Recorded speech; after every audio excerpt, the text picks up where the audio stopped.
మనమందరము ఈ సంఘ గంగా ప్రవాహంలో మునగాలి. పుష్కరాల్లో కుంభమేళలో మునిగినట్లుగా. అప్పుడు హిందువులుగా తేలుతాం. నేను, నా కులము, నా ప్రాంతము, నా భాష, నా వర్గము, నా పార్టీ అనే ఈ సంకుచిత భావాలకి అధిగమించి కాశ్మీర్ నుంచి కన్యాకుమారి వరకు మేమంతా హిందువులం, బంధువులం, భారతమాత బిడ్డలం అనేటువంటి భావనతో 140 కోట్ల మంది భారతమాత బిడ్డలుగా జీవించాలి. అప్పుడే దేశం శక్తివంతమవుతుంది. నా దేశం కంటే నాకు ఏది ఎక్కువ కాదు, నా కుటుంబము, కులము ఏది ఎక్కువ కాదు, ఆఖరికి మతము, దేవుడు కూడా ఎక్కువ కాదు, నా దేశమే ప్రధానం. అది దేశభక్తి అంటే.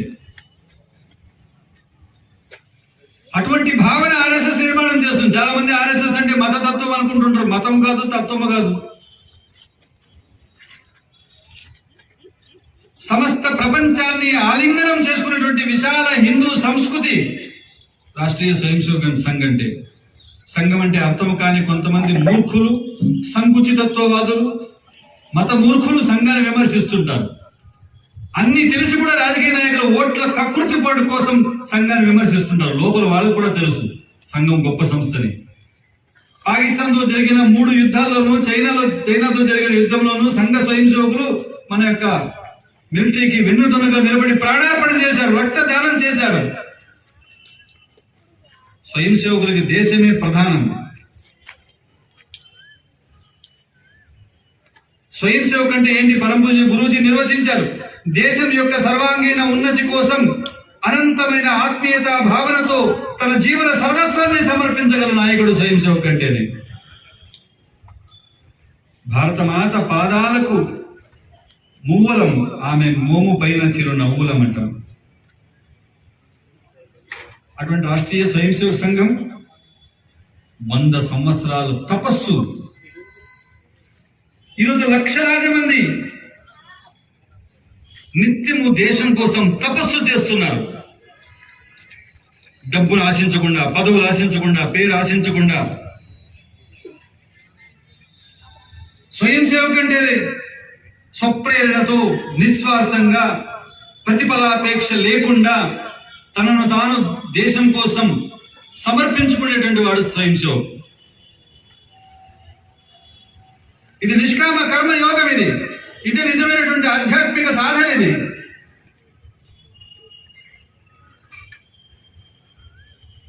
ఈ 100 సంవత్సరాల తపస్సు కారణంగా దేశంలో మార్పు కొద్దిగా కనబడుతుంది. మారిపోయిందని చెప్పడం లేదు, మార్పు మొదలయ్యింది. ఇంకా కనీసం 1 దశాబ్దం 2 దశాబ్దాలు పడుతుందని పెద్దలు చెబుతున్నారు. అంటే మన బాధ్యత ఇంకా ఎక్కువ ఉంది.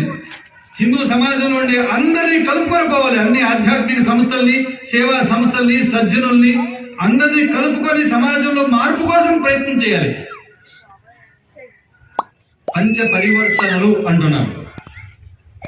సంఘంలో 3 దశలు అనుకుంటే, మొదటి దశలో వ్యక్తుల్లో పరివర్తన కోసం సంఘం పనిచేసింది. సుమారుగా 1920 నుంచి 1950 వరకు రక్షించుకోవాలి. కుటుంబ ప్రబోధన అంటున్నారు దాన్ని. ప్రపంచంలో భారతదేశానికి ఉన్న ఒక ప్రత్యేకత ఏంటంటే కుటుంబ వ్యవస్థ. ఇతర దేశాల్లో వాళ్ళ ఆ సమాజానికి smallest unit of society individual వాళ్ళకి. భారతదేశంలో చిట్ట చివరి యూనిట్ ఏంటంటే కుటుంబం, ఫ్యామిలీ. మనం ఏ నిర్ణయం తీసుకోవాలన్నా కుటుంబాన్ని దృష్టిలో ఉంచుకొని నిర్ణయం తీసుకుంటాము. 3 తరాలు కలిసి జీవించడం కుటుంబ వ్యవస్థ ప్రత్యేకత. తాత, తండ్రి, మనవడు. కుటుంబాల్లో అందించే అనేక సంస్కారాలు ఉంటాయి. మాతృదేవో భవ, పితృదేవో భవ, ఆచార్య దేవో భవ, అతిథి దేవో భవ, సత్యం వద, ధర్మం చర. ఇవి కుటుంబంలో నేర్పవలసినటువంటి జీవన విలువలు.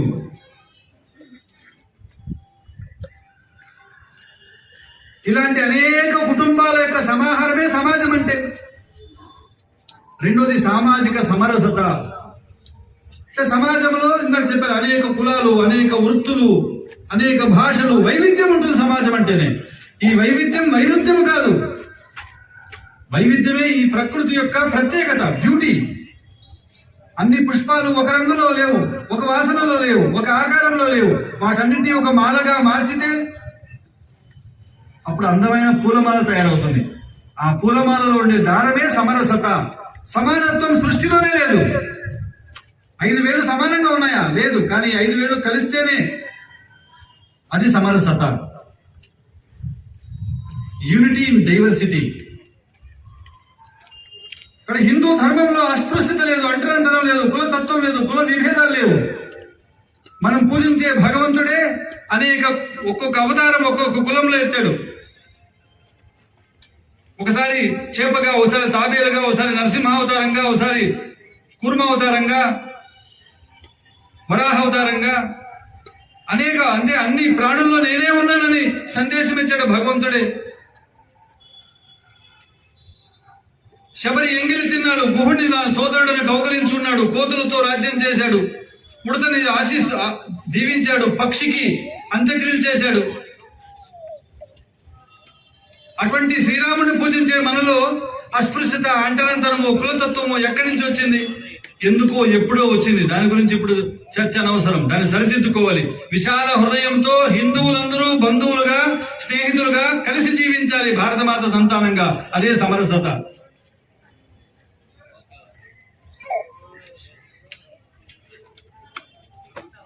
శబరి ఎంగిలి పళ్ళు చక్కగా భుజించి సంతసించెను రామచంద్రమూర్తి.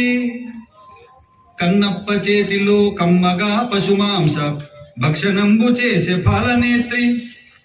కనకదాసును చూసి వెనుకు వైపు కుమారి కారుణ్యమును చూపే కమలనాభి. కనకదాసుని ఒక భక్తుడు ఉడిపిలో కృష్ణ దర్శనం వెళ్తే మీ కులం వాళ్ళకి ప్రవేశం లేదు, వెళ్ళిపో అంటే ఆయన దేవాలయాన్ని 3 ప్రదక్షిణ చేసి భగవంతుని వేడుకుంటే గుడి వెనక వైపు గోడ బద్దలై తూర్పున ఉన్న కృష్ణుడు వెనక వైపు పడమర వైపు తిరిగి దర్శనమిచ్చాడు. అందుకే ఇప్పటికి కూడా ఉడిపిలో శ్రీకృష్ణ దర్శనం అందరికీ కూడా పడమర వైపు ఉన్నటువంటి కిటికీలోనే, ఆ కిటికీ పైన రాసిండు కనకదాస్ కిటికీ అని. కనకదాసుని చూసి వెనుక వైపు కుమారి కారుణ్యమును చూపే కమలనాభి.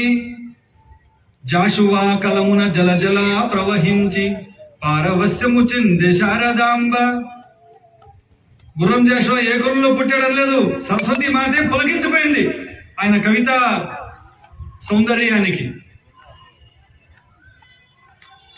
నందనారుని భక్తి నందీశ్వరుడు మెచ్చి దైవ సన్నిధిని యదారి చూపే.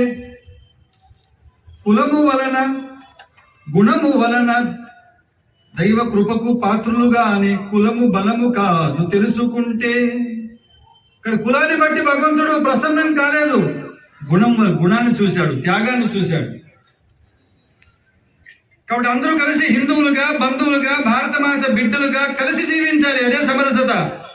3వది పర్యావరణం. పర్యావరణం అంటే ఈ భూమి, పంచభూతాలు కేవలం మనుషులు దోచుకోవడం కోసం భగవంతుడు సృష్టించలేదు. మనుషులు మాత్రమే కాదు, 84 లక్షల జీవరాశులు ఈ ప్రకృతి మీద, పర్యావరణం మీద ఆధారపడి జీవిస్తున్నాయి. ఏ ప్రాణి నుంచి ఈ ప్రకృతికి, పర్యావరణానికి ప్రమాదం లేదు, ఒక్క మనిషిని తప్ప. ఏ ప్రాణం లేకపోయినా మనం బతకలేము, కానీ మనం లేకపోతే అన్ని ప్రాణులు బ్రహ్మాండంగా బతుకుతాయి. మన పూర్వీకులు ఈ పర్యావరణాన్ని సంరక్షించి, పరిరక్షించి రాబోయే తరానికి అందించుకుంటూ వచ్చారు. గడిచిన ఒక 30-40 సంవత్సరాలుగా మనం ఈ దోచుకున్నాం. మానవాళి అత్యాశ పెరిగిపోయి ఈ భూమిని మనం కలుషితం చేసాం. రసాయన ఎరువులతో, విపరీతమైన పురుగు మందులతో, పెస్టిసైడ్స్ అండ్ ఫెర్టిలైజర్స్ తో భూమి కాలుష్యం అయిపోయింది, వాయువు కాలుష్యం అయిపోయింది, నీరు కాలుష్యం అయిపోయింది. అగ్నిని కాలుష్యం చేయలేదేమో, అంతరిక్షం కాలుష్యం అయిపోయింది. ప్రకృతి ప్రకోపిస్తే, భూమి చిన్న భూకంపం వచ్చినా, గాలి వేగంగా వీచినా, వర్షం గట్టిగా పడినా, సునామీ ఒక భూకంపం వచ్చిన, సముద్రం కొద్దిగా పొంగినా మానవాళి తుడిచిపెట్టుకుపోతారు. కంటికి కనబడిన వైరస్ ప్రపంచాన్ని గడగడలాడించింది. ప్రకృతి యొక్క శక్తి అది. ప్రకృతి అంటే హిందూ సంస్కృతి ప్రకారము సాక్షాత్తు పరమేశ్వర స్వరూపమే. అందుకే విష్ణు సహస్రనామంలో మొట్టమొదటి నామం విశ్వం. విశ్వం విష్ణుర్వషట్కారో భూత భవ్య భవత్ ప్రభు. విశ్వమే విశ్వేశ్వరుడు. ఈ ప్రకృతి, పంచభూతాలే పరమేశ్వరుడిగా ఆరాధించే సంస్కృతి మనది. అందుకని ప్రకృతి పోషణ, అది మన సంస్కృతి. ప్రకృతి శోషణ అంటే దోచుకోవడం, అది వికృతి. Nature can fulfil our needs. మన అవసరాలు ప్రకృతి తీర్చగలుగుతుంది. But it will not. మన గ్రీడ్స్ అంటారు, మన యొక్క ఆశల్ని it will not fulfil our greeds అంటారు. కానీ ప్రకృతిని మనం పోషించాలి, మన అవసరమైనంత మేరకు తీసుకోవాలి. ఒక మొక్క తీసుకుంటే 10 మొక్కలు నాటాలి. ప్రధానంగా ప్రకృతికి హానికరమైనటువంటి 3 ఉన్నాయి. 3 పీలు ఉన్నాయి. ప్లాస్టిక్ ని రెడ్యూస్ తగ్గించాలి, రీయూజ్ రీసైక్లింగ్ చేయాలి, నో యూజ్ మానేయగలగాలి. 2 పీ అంటే పేడ్, హిందీలో మొక్కలు నాటాలి. 3 పీ అంటే పానీ, నీటిని కూడా సంరక్షించాలి. మేము గోదావరి జిల్లాలో కదా, నీరు బ్రహ్మాండంగా ఉందని మనం నీటిని వృధా చేయకూడదు. ఒక ప్యూరిఫైడ్ ఒక లీటర్ ప్యూరిఫికేషన్ జరగాలంటే 10 లీటర్లు వేస్ట్ అవుతున్నాయి. కాబట్టి ఎంత అవసరమైతే అంతే తాగాలి. సగం గ్లాసే పోసుకోవాలి, తాగాలి. మళ్ళీ కావాలంటే మళ్ళీ మగ్గులో పోయొచ్చు. అందుకని ఎవరికైనా అతిథులు వస్తే కూడా సగం గ్లాసులో నీళ్లు పోసి పక్కనే మగ్గు పెట్టాలి.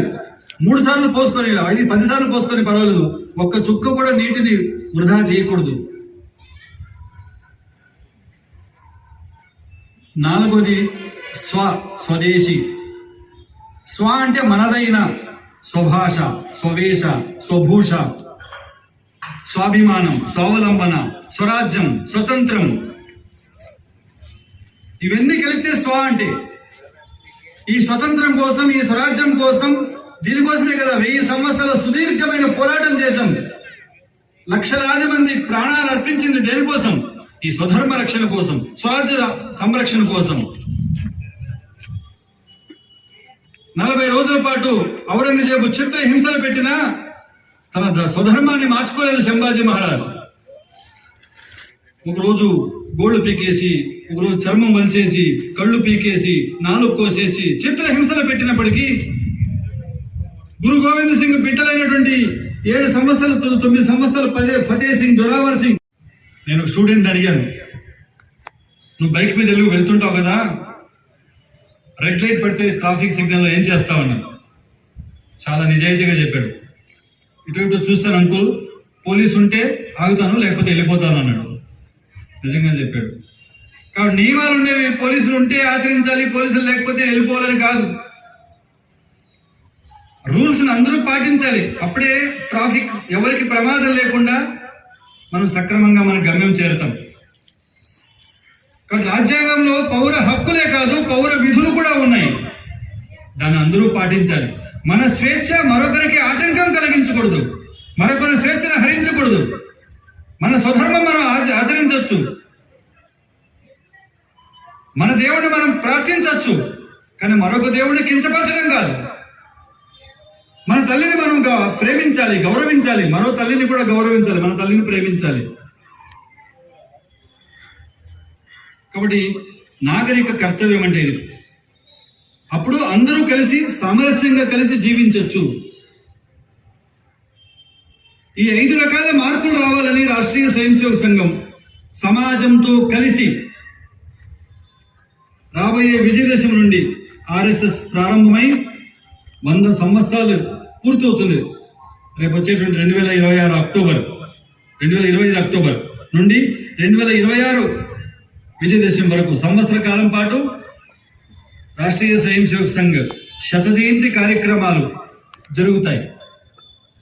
ఆర్ఎస్ఎస్ యొక్క గొప్పతనాన్ని చెప్పుకోవడం కోసం ఈ కార్యక్రమాలు జరగడం లేదు. ఆర్ఎస్ఎస్ సమాజంతో ఉండే సమస్త సజ్జన శక్తిని కలుపుకొని సమాజంలో పరివర్తన కోసం, దేశ వైభవం కోసం పని చేయాలి. ఇది సామాజిక పరివర్తన. వ్యక్తి పరివర్తన, వ్యవస్థ పరివర్తన, సామాజిక పరివర్తన, individual transformation, systems transformation, social transformation. కాబట్టి రాబోయేటువంటి సంవత్సర కాలం పాటు మనమందరం క్రియాశీలంగా పనిచేయాలి. ప్రతి ఒక్కరు మన బాధ్యత ఉంది. ప్రారంభంలో చెప్పాను, చాలా మంది ఏంటంటే సమస్యలు పదే పదే చెప్పడము, సెల్ ఫోన్ పెట్టుకుని సోషల్ మీడియాలో లైకులు కొట్టడము, ఫార్వర్డ్ చేయడం ఇదే గొప్ప సేవ అనుకుంటున్నారు. ఎవరో మనల్ని విమర్శిస్తే దానికి సమాధానం ఇచ్చుకుంటూ సమయం వృధా చేసుకుంటూ కూర్చోవడం సమస్యకు పరిష్కారం కాదు. చీకటి చీకటి చీకటి పోవాలని నినాదాలు ఇస్తే చీకటి పోతుందా? చిన్న చిరు దివ్యని వెలిగిస్తే చీకటి పోతుంది. కాబట్టి ఆ సమస్యకు పరిష్కారం ఏంటంటే మనం సమయం ఇవ్వాలి, ప్రత్యక్షంగా వెళ్ళి సమాజంలో 10 మందితో కలిసి పనిచేయాలి. 10 మందికి చదువు చెప్పొచ్చు, ఆకలితో ఉన్న వాళ్ళకి ఆదుకోవచ్చు. మన దగ్గర ఏది ఉంటే అది ఇతరులతో పంచుకోవాలి. హిందుత్వం అంటే విశాలమైనది, వసుధైవ కుటుంబకం. హిందూ ధర్మం పట్ల అనేక భ్రమలు ఉన్నాయి, భ్రమలు కల్పించారు, తప్పుడు ప్రచారం చేశారు. 200 సంవత్సరాల విదేశీ పరిపాలనలో హిందూ ధర్మం పట్ల అనేక రకాల భ్రాంతులు, భయాలు, తప్పుడు ప్రచారం చేశారు. దాన్ని అధిగమించి హిందువులంటే సమస్త ప్రపంచానికి బంధువులే, లేడెవడు విరోధి మనకు, లేదెవరి భయము మనకు, ప్రతి హిందువు బంధువు మనకు అని జనతకు సంఘం పిలుపు. సమాజంలో అందరితో కలిసి అందరినీ కలుపుకొని రాజకీయాలకి కులాలకి అతీతంగా సమస్త హిందూ సమాజం ఒక కుటుంబంగా. మన దృష్టిలో హిందూ అంటే హిమాలయాల నుండి హిందూ మహాసముద్రం వరకు జీవిస్తున్న ప్రజలంతా హిందువులే. వాళ్ళు ఏ దేవుడిని పూజించని, ఏ భాష మాట్లాడని, ఏ ప్రాంతంలో నివసించని. వసుధైవ కుటుంబకం, ఈ సమస్త భూమండలం మీద నివసించే ప్రజలంతా ఒక కుటుంబంగా జీవించమని మన ఋషులు మనకు బోధించారు. సర్వే జన సుఖినో భవంతు అని మనం బోధించారు. అటువంటి మనకి 3 దేవతలు పూజించే మనకి మరో 2-3 ఎక్కువైపోతారా? మనకు ఎవరి పట్ల మనకు విరోధం లేదు. సర్వేషాం అవిరోధేన. ప్రపంచంలో మనకంటూ ఎవరు విరోధం లేదు. మనం ఎవరికైనా విరోధులు అయితే అది వాళ్ళ కర్మ, మనం ఏం చేస్తాం? మనకెవరు విరోధులు లేరు. మన వైపు నుంచి అందరినీ కలుపుకొని పనిచేస్తాం. కానీ మన మంచితనాన్ని చేతకంతరంగా భావిస్తే దాని సమాధానం చెప్తుంది హిందూ సమాజం. మన మంచితనాన్ని అసమర్థతగా చేతకంతరంగా భావిస్తే హిందూ సమాజం సంఘటితమై వాళ్ళకి ఏ పద్ధతిలో వాళ్ళకి అర్థం చేయించాలో, ఏ పద్ధతిలో వాళ్ళకి బుద్ధి చెప్పాలో చెబుతుంది. రాష్ట్రీయ స్వయం సేవక సంఘం కేవలం ఒక కొత్త సిద్ధాంతాన్ని చెప్పట్లేదు. ఇది సనాతనం, నిత్య నూతనం, చిర పురాతనం. ఆర్ఎస్ఎస్ కేవలం సంస్థగా కాదు, సమస్త హిందూ సమాజాన్ని సమైక్యపరిచేటువంటి ఒక జీవన విధానం ఇది. దీన్ని అర్థం చేసుకోవాలి, మిగతా వాళ్ళకి అర్థం చేయించాలి.